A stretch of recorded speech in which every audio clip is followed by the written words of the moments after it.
예, 안녕하십니까. 이준석입니다. 이제 선거가 끝난 지 오늘 녹화 시점에서 딱 이제 8일이 되는 그런 시점입니다. 지난 일주일 동안 제가 뭘 했나 이렇게 생각했더니 사전투표 조작 의혹 그거 상대하는 토론회를 지금 오늘 아침에도 하고 왔는데 이런 생각이 들어요. 그러니까 보수가 지난 선거에 4연패를 이제 한 게 된 거거든요. 총선, 대선, 지선, 그리고 총선까지.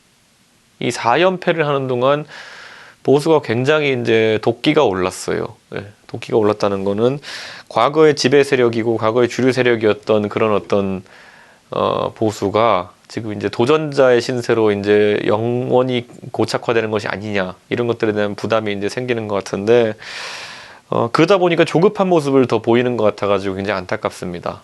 이번에 사전투표 조작 의혹이라고 하는 것도 사실 제가 2012년에 이제 총선 대선을 우리가 이긴 다음에 새누리당이 이긴 다음에 2012년 13년부터 이제 계속 나왔던 그런 어떤 진보 진영의 그런 아이템이었거든요. 선거는 조작되었다. 그리고 부정선거다. 그다음에 뭐 개표 부정이 있다. 뭐 전자개표 하지 마라. 뭐 이런 것들 막 이렇게 얘기하는데 이걸 그대로 이제 진영을 바꿔서 답습하려고 하는 이제 보수의 모양을 보니 제가 참 우려되는 지점이 이거 들어가는 순간 선거 불복 프레임이 걸려가지고 보수는 큰 낭패를 봅니다. 예, 실질적으로 이 청와대 측에서 언급하는 것이나 아니면 박주민 최고위원이 선거 끝난 다음에 언급하는 걸 보면은 보수 세력을 이 투표 불복, 그러니까 선거 불복론 쪽으로 몰려고 준비하는 모양새가 보여요. 예, 그리고 실제로 이제 제가 여기서 이야기할 때 보수 유튜버들이 이번 사태에 큰 책임이 있다 이렇게 얘기했는데 이거는 제가 선거를 뛰어본 후보 입장에서 너무나도 명징하게 이야기할 수 있는 것이 그 사전투표를 보통 어느 후보든지 간에 저도 지난 선거에서 그랬고요. 지지난 선거에서도 그랬고 사전투표를 어떤 후보든지 권장을 합니다. 유권자에게. 예, 사전투표를 해달라. 왜냐? 나를 진짜 찍는 게 사실상 거의 확실한 그런 유권자에게는 무조건 투표를 하게 만들어야 되는 거거든요. 내 표는 가서 찍게 만들어야죠. 그러려면은 사전투표 때부터 가서 찍는 게 가장 찍게 할 확률이 높으니까 미리미리 언급을 많이 하거든요. 자, 그러면은 보통 이제 보수의 유권자 중에 본인이 사전투표를 하지 않겠다고 하는 사람들이 이유를 이야기해요. 예를 들어 좀 나이가 있으신 분들 같은 경우는 보통 이렇게 이야기합니다. 우리 아파트 경로당에서 투표를 하면 되는데 왜 내가 미리 그 주민센터까지 걸어가지고 투표해야 되느냐. 나는 본투표하겠다. 뭐 이런 분들이 보통 대부분이에요. 근데 이번 선거를 치르면서 제가 놀랐던 건 뭐냐면은 처음부터 끝까지 제가 사전투표 하십시오. 처음부터 찍고 가십시오. 이렇게 했더니만은 가장 많은 반대 의견이 뭐였냐면은 야, 유튜브 왔더니만은 그거 하면 전부 다 조작된다더라. 그러니까 본투표 가서 찍어야 된다. 이런 얘기 굉장히 많이 하셨어요. 그게 유튜브를 보고 얘기한 것이든 아니면 카톡방에 누가 돌린 내용을 보고 이야기한 것이든. 그러니까 보수 진영 전반적으로 사전투표를 하면 안 된다라는 인식 자체가 팽배해 있었던 거예요. 실제로 뉴스원에서 한 여론조사를 이제 보면은 사전투표를 하지 않겠다라는 보수층이 굉장히 많았어요. 그리고 본투표를 하겠다는 비율이 높았고요. 자, 그러다 보니까 어떻게 되겠어요? 전체 선거 결과와 다르게 사전투표에서는 보수가 굉장히 적게 나오겠죠. 반대로 본투표에서는 조금 더 나왔을 거예요, 보수가. 자, 그랬는데, 자, 보수 유튜버나 이런 사람들은 사전투표 하면 안 된다라고 이제 자기 구독자나 이런 분들을 설득해놓고는 지금 와가지고는 봐라, 사전투표가 보수가 더 적지 않느냐. 그러니까 이건 조작이다. 이렇게 얘기하는 거는 애초에 논리 구조가 너무 박약합니다. 그렇기 때문에 이런 것들로 보수 진영이 묶이게 되면은 앞으로 그 대한민국 국민 전체를 놓고 봤을 때 보수가 굉장히 이상한 집단처럼 묶여버릴 가능성이 있어요. 그렇기 때문에 조심을 해야 된다. 저는 이 이야기 계속 하고 있는 거고 선거 불복 프레임이라는 건요 상상을 초월하게 무섭습니다. 옛날에 보면은 선거 불복으로 재검표를 한나라당에서 시도했다가 결과가 예상치 못한 결과가 나와가지고 당대표 사퇴한다 그러고 난리 났었어요. 그때 그걸 그대로 답습해서는 안 되는 겁니다. 이번 선거는 사실 그 여론조사나 많은 지표들이 이야기하는 것처럼 보수가, 즉 여의도 연구원 조사 포함해가지고요. 보수가 사실 많은 의석을 얻기 어렵다는 데이터가 계속 나오고 있었거든요. 그렇기 때문에 그 데이터에 비해 가지고 지금 선거 결과가 튄 것이냐, 네? 아니면은 뭐 이례적인 결과가 나온 것이냐, 그럼 그렇지 않아요. 그러니까 결국은 지금이야말로 보수의 정치인들도 그렇고 지지자들도 그렇고 모두 다 우리의 부족한 면이 무엇인가에 대해 가지고 고민을 많이 해야 될 시기예요. 이 고민을 해내지 못하면은요. 영원히 우리는 소수 정당으로 소수파로 전락하게 될 겁니다. 그래서 그걸 하자는 이유로 제가 이야기를 하고 있는 겁니다. 그래서 이제 그 사전투표나 이런 것들에 대한 조작론 같은 경우에 여러 가지 맹점이 있어요. 가장 첫 번째 맹점은 뭐냐면요. 이 음모론을 이야기하면 이야기할수록 그 비어있는 허점들이 너무 많기 때문에 거대 의혹을 제기해야 돼요. 예를 들어 선관위와 우정사업본부, 우체국이죠. 그 다음에 뭐 경찰 이런 조직들이 수만 명 단위로 매수가 되어 있다라는 주장을 할 수밖에 없게 되거든요. 이거 정상적인 상식을 가진 사람이면은 사실 수만 명의 공무원이 아니라 할지라도 수만 명의 사람 매수한다는 게 쉬운 일이 아니에요. 그러니까 이거는 말도 안 되는 소리고, 많은 분들이 뭐 36대 63 이런 게 어떻게 나왔냐 이렇게 얘기하는데, 애초에 정의당이랑 무소속 빼고 그렇게 비율 맞춰가지고 36대 63이라고 하는 거고, 뒤집어 말하면은 자, 선거라는 거는 다득표자가 이기는 구조예요. 비율이 몇 대 몇을 맞춘다 해서 이기는 선거가 아니거든요. 자, 골프도 멀리 친다고 이기는 스포츠가 아니에요. 골프는 정확한 그런 어떤 샷을 통해 가지고 정확한 거리에 보내고 몇 타수 안에 보내야 되는 그런 스포츠인 것처럼, 선거는 반대로 다득표가 무조건 유리한 거예요, 보면은. 예. 비율을 맞추는 게 중요한 게 아니라. 슬롯머신은 777 맞추는 게 중요하죠. 근데 슬롯머신이 아니잖아요, 선거는. 그렇다면은 숫자를 맞췄다, 이것 때문에 부정이다 하려면은 숫자를 맞추는 게 도대체 무슨 의미가 있느냐라는 이야기를 해야 되는 거거든요. 근데 그거 하나도 지금 아무도 설명 못 해요. 숫자를 맞췄다, 그러니까 부정이다 그러는데, 아니 그렇게 해서 과연 얻는 이득이 뭔데요? 부정한 방법을 통해 숫자를 맞춘다는 것이. 그런 거 외에도 보면 뭐 관외 사전투표에 있어가지고 비율을 맞추려고 하면요, 관내 사전투표는요, 여러분들이 유튜브나 이런 데서 그 선관위에서 올려놓은 투표 절차 영상 같은 걸 한번 보시면 알 수 있는데, 관내는 모든 단계에서, 그러니까 여러분이 투표함에 투표용지 넣는 순간부터 개표하는 순간까지 단 한 차례도 참관인이나 CCTV가 없는 수점이 없습니다. 그렇기 때문에 관내 사전투표함을 조작한다는 건 불가능이라고 많은 사람들이 인정해요. 자, 그러면 관외 사전투표함을 조작할 수 있다라고 주장하는 분들은 이런 거예요. 자, 관내 사전투표함은 선거 개표 당일까지 아무도 그 안에 들어있는 표의 숫자를 몰라요.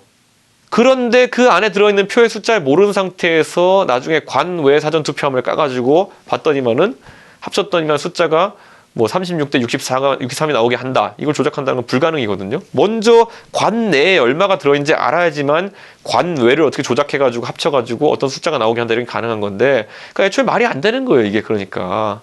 근데 이런 것들을 계속 이제 의혹을 제기하면서 뭐 숫자가 뭐 통계적으로 확률이 안 되느니, 통계적으로 확률이 안 된다고 주장하는 그 기본 핵심 뭐냐면은, 사전투표와 그 본투표에 투표한 사람들 모집단이 같다는 거예요. 근데 모집단이 달라요. 그러니까 밭이 달라요, 보면은. 유튜버들이고 아니면 사전투표 반대운동 하던 분들이 얼마나 많습니까? 그러다 보니까 실제로 사전투표에 보수가 적게 간 상황 속에서 이런 결과가 나오는 것이기 때문에 이건 음모론의 영역으로 끌고 가기 참 어려운 거예요. 그래서 저는 참 걱정이 많습니다. 이 담론을 사실 주도하는 것은 유튜버들이고, 유튜버들은 이 상황 속에서 뭐 후원금도 받으려고 노력 많이 하고, 그 다음에 그냥 자신들의 구독자 수 늘리고 조회수 늘리는 것을 목적으로 삼겠지만은, 저는 정당의 최고위원으로서 이 정당이 이런 의혹에 합리적으로 대처하는 것을 기본으로 목표로 삼고 있거든요. 근데 그게 이미 많이 퇴색되어 가는 상황이 온 거예요, 보면은. 그러니까 저는 앞으로 보수 진영이 아무리 어렵고 힘든 시기가 지속된다 하더라도, 지금까지 보수가 잘해왔던 게 뭐냐면요, 선동이나 아니면은 이런 어떤 의혹, 뭐 괴담 이런 것들에 휘둘리지 않고 굉장히 이성적인 집단으로서 본두가 존재했다는 것이 중요한 것인데, 지금은 다들 패배의 상처라고 해야 될까요? 아니면 패배의 상처, 아니면 영구적으로 소수가 될 수 있다는 두려움이라 할까요?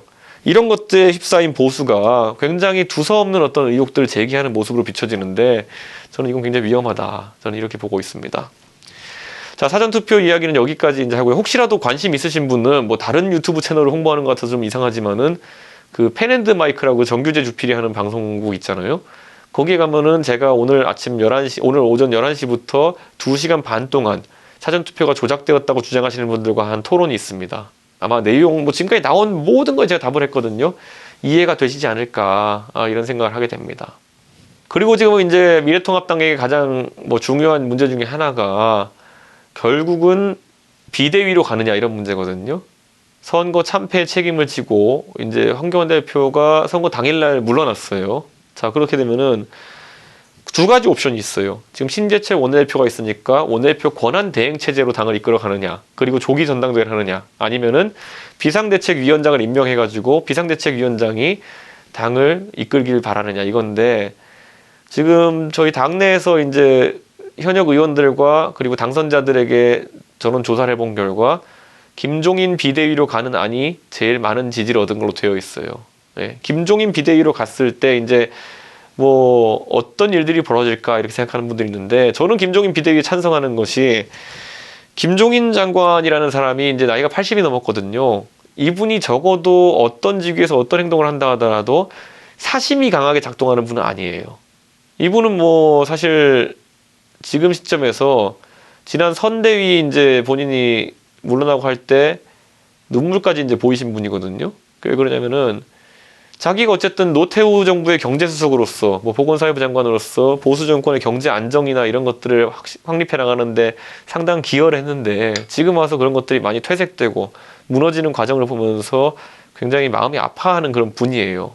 그러다 보니까 우리가 봐야 될 것은, 결국 이 사심 없는 사람이 이끄는 것이 얼마나 중요한지, 이번 선거를 통해서 좀 봤다, 이렇게 보는 게, 이번 선거에서 우리가 통합은 했지만은 진짜 개파색이었고 탕평에 가까운 인사를 했다, 공천을 했다 이랬다면은 지금보다 결과가 좀 나을 수도 있었을 것이다. 저는 이런 생각을 좀 하게 됩니다. 그리고 한번 살펴봐야 될 건 뭐냐면요, 보수의 유권자들이 전통적인 보수와 젊은 유권자들로 갈라지기 시작했다라는 지점을 어떻게 공략할 것인가. 제가 늘상 비유하는 것이, 우리가 볼링 치다 보면은 첫 번째 공 던져가지고 한 번에 스트라이크 되면 다행이지만은, 지금은 저는 그 스플릿이 난 상태라 보는 거거든요. 그러니까 볼링 핀 두 개가 멀리 이렇게 떨어져 있는 상황. 근데 우리에게 가진 공 하나로, 그러니까 대선 때 두 개를 다 넘어뜨려야지만 스페어 처리가 되는 거거든요. 이건 굉장히 어려운 기술이에요. 볼링 핀이 이렇게 두 개 딱 멀리 떨어져 있는데 가운데를 친다고 해가지고 이게 넘어가는 것도 아니고, 두 개인데 가운데 치면 이게 벽 맞고 넘어가서 이렇게 둘 다 넘어지는 경우도 있고, 아니면 반대쪽을 펴가지고 미끄러져 가면서 이쪽을 넘어뜨리는 경우도 있고, 볼링이라는 게 여러 가지 전략 전술이 있을 수 있겠지만은 진짜 어려운 게 이제 스플릿 처리라는 거거든요. 저는 이거를 우리가 이제 고민해야 될 시점이 왔다. 그러니까 결국에는 보수가 젊은 유권자층, 특히 그것도 가장 젊은 20대 유권자층에서 과반을 넘어서는 지지를 이끌어내지 못하면은 앞으로 대선이고 그 다음에 지선이고 치러봤자 판판이 깨질 수밖에 없다. 이걸 좀 인정해야 되는 거예요. 자, 그러다 보면 제가 또 한 가지 걱정되는 게 뭐냐면은, 이번 선거에서 굉장히 위력적인 프레임으로 등장했던 게 뭐냐면은 기본소득 프레임이에요. 보면은 원래 재난수당에 가까운 어떤 그런 급여 이런 건데, 재난기본소득이라는 단어 속에 기본소득이라는 그런 개념을 포함시킨 거는요, 이 진보 진영이 다음 대선 때 기본소득이라는 아이템을 들고 나올 가능성이 굉장히 크다, 이렇게 보는 거거든요. 선거는 어쨌든 고지전의 성격 띠고 있습니다. 노무현 대통령이 당선됐던 큰 이유 중에 하나가 뭐냐면은 본인이 호남만으로는 집권할 수 없다, 이런 판단을 하고 있고, 호남과 PK 일부만 집권할 수 없으니까 충청도를 끌어들여야겠다 해가지고 던졌던 것이 뭡니까? 세종시 아닙니까? 세종시. 행정수도 이전, 그 당시에는 이렇게 된 건데, 자, 그때 붙었던 이회창 총재는 충청도 출신이에요. 예? 예산 출신일 거예요. 그런데 그럼에도 불구하고 노무현 대통령이 행정수도 이전론을 꺼내고 나니까 충청도에서 맥없이 이제 밀리는 그런 모양새를 보였거든요. 다음번에 만약에 뭐 이재명 지사가 되었던 누가 되었던지 간에 기본소득 담론을 대선으로 끌고 오게 됐을 때 과연 보수가 어떤 식으로 대응할 것이냐. 기본소득 담론이라고 하면요, 굉장히 복잡한 것이, 지금 이게 우리나라에서는 뭐 진보 세력이 한다고 진보의 담론이라고 생각할 수 있겠지만은, 기본소득은 그 취지가 뭐냐면은 여러 가지 잡다한 복지에 쓰이는 비용을 간소화해가지고 행정 비용을 줄이고 국민에게 골고루 그냥 나눠주자, 이런 이론이에요. 자, 여기서 핵심 뭐냐면은 여러 가지 복잡한 그런 것들을 행정 비용을 줄이기 위해서 합치고, 이 말은 뭐냐면 작은 정부론이랑 비슷한 거예요. 정부는 시장에 있어서 조정자 역할만 하고 규제는 최소화하고 결국에는 자유경쟁을 촉진해야 되는 게 보수의 입장인 건데, 자, 잡다하고 복잡한 수당체계나 어떤 복지체계를 기본소득제 하나로 간소화시키고 그에 따른 행정비용이 낭비되지 않도록 해가지고 더 많은 어떤 혜택이 일반인들에게 돌아가게 하자는 그 개념 자체가 어찌 보면 보수의 담론일 수 있다는 거죠. 근데 먼저 이재명이나 아니면 이런 진보의 어쨌든 주자들이 이야기를 하게 되면은 보수는 굉장히 말할 수 있는 것이 제한돼요. 그 상황이 벌어졌을 때. 저는 이런 식으로 이런 어떤 거대 담론 하나를 던지고 시작할 건데 그런 것들에 대한 대응을 미리부터 준비해야 된다. 그래서 저는 이번에 만약에 김종인 비대위가 최종적으로 승인되고 서게 된다면은 제가 하고 싶은 역할은 실무를 좀 해보고 싶어요. 그 실무라 함은 당의 정책적인 지향점을 만들고 당의 어쨌든 홍보 체계를 만들고 전략 기획을 하고 이런 것들을 해야 된다 생각하는 것이 제가 지금까지 거친 정당에서 저는 전부 다 해봤습니다. 최고위원, 비대위원, 최고위원만 해도 한 세네 군데 당에서 해봤고요. 비대위원도 해보고 제가 고위직에 뭔가를 결정하는 위치에 올라가고자 하는 욕구는 이제 하나도 없습니다. 이 정도 경험했으면 충분해요. 다만 이제 제가 가진 능력 중에서 만약에 홍보나 아니면은 젊은 인재 영입 이런 것들에서 새로운 방식을 시도해볼 수 있다면은 제가 이번에 노력해야 될 건 그겁니다. 왜냐면 그렇게 하지 않으면은 다가오는 대선에서 보수가 이길 수 있는 방법이 거의 없습니다. 그래서 우리 이준석의 생생정치 시청자분들께서도 이 고민을 같이 했으면 좋겠어요. 보수가 다시 한번 대한민국의 주류로 서고 집권하려고 하면은 지금부터 다음 선거에 대한 체계적이고 면밀한 분석 그리고 준비가 있어야 되는 것인데 제가 꼭 그걸 해볼 수 있다는 것을 한번 진짜 증명해보고 싶습니다. 예. 지금까지 제가 보수 진영에서 받은 어떤 기회나 혜택이라는 게 크고요. 그렇다면 이제 제가 실무로서 보여주겠습니다. 그러니까 많은 성원 부탁드리고요. 앞으로도 이제 일주일마다 선거 끝난 뒤에도 이렇게 뵙게 될 텐데요. 한 1년 동안은 보수의 재건 과정에 대해 가지고 제가 가진 생각들 아니면 경과나 이런 것들을 설명해 드리는 시간이 많아질 텐데요. 이 아이디어들이라는 거는 저보다도 아마 여러분들이 가진 것들이 무궁무진할 겁니다. 그렇기 때문에 저에게 언제든지 제 이메일 주소 아마 아실 겁니다. 그쪽으로 보내주시면은 제가 보수의 재건 과정에 있어가지고 제가 할 수 있는 그 최대한의 영향력을 발휘해가지고 반영될 수 있도록 하겠습니다. 아이고 선거 끝나고 일주일인데 저 개인으로서도 좀 쉬고 싶은데 그게 잘 안 되네요. 더 열심히 해가지고 꼭 좋은 선거에서 항상 여러분들이 성원해 주신 것에 보답하겠습니다. 정말 감사합니다.